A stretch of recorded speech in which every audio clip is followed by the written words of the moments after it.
Magandang araw mga kapwa Tagigenyo at sa lahat ng sumusubaybay sa Taguig City Daily Report.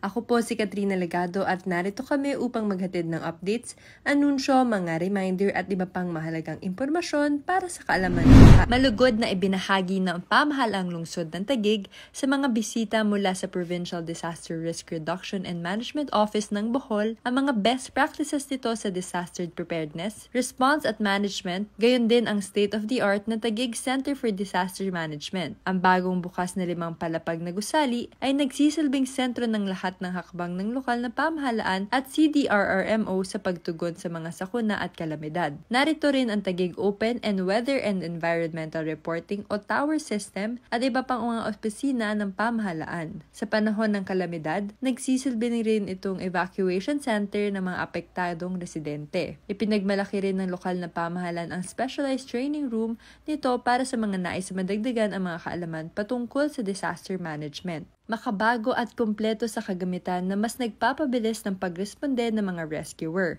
Meron din ito mga playing courts na maaaring gamitin ng mga mamamayan upang mas mahasa sila sa larangan ng sports. Pinangunahan ni City Disaster Risk Reduction and Management Office Executive Assistant Dr. Luis, June C., Tourism and Trade Department Head Ms. Zaida Ignacio, Specialist mula sa Task Force Flood Control and Taguig Open Weather and Environmental Reporting System o TOWER ang mainit na pagtanggap sa mga bisita mula sa Bohol. Nagpapasalamat ang Taguig sa Bohol PDRRMO sa pamumuno ni Dr. Anthony R. Damalerio, Admin Support Division Head Ryan R. Palma, Tarsier 117 Ops and Warning Division Head Jose Aleto O. Requeron, Municipality of Candijay Municipality Department Head, MDRRMO Jeril L. Fuentes sa isang makabuluhang araw na pagpapalitan ng kaalaman at kasanayan pagdating sa disaster management. Hindi maiiwasan ang mga kalamidad, ngunit maaaring paghandaan ang mga posibleng epekto nito at bahagi nito ang interaksyon sa ibang mga lugar na makakatulong upang mas pagtibayin at pag-igihin ang mga gagawing hakbang patungkol sa disaster management.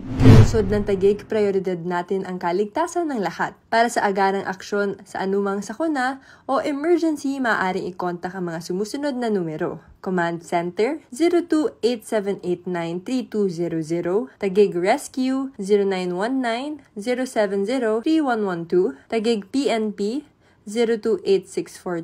028642-3582 o sa 0998-598-7932, Taguig BFP 028837-0740, 028837-4496 at 0906-211-0919. Para sa mga anunsyo at marami pang latest information mula sa pamahalang lungsod ng Taguig, maaaring bisitahin ang mga social media platforms nito gaya ng I Love Taguig Facebook page, sa Instagram at Taguig City at sa Twitter at I Love Taguig1. Muli ako po si Katrina Legado at ito ang Taguig City Daily Report.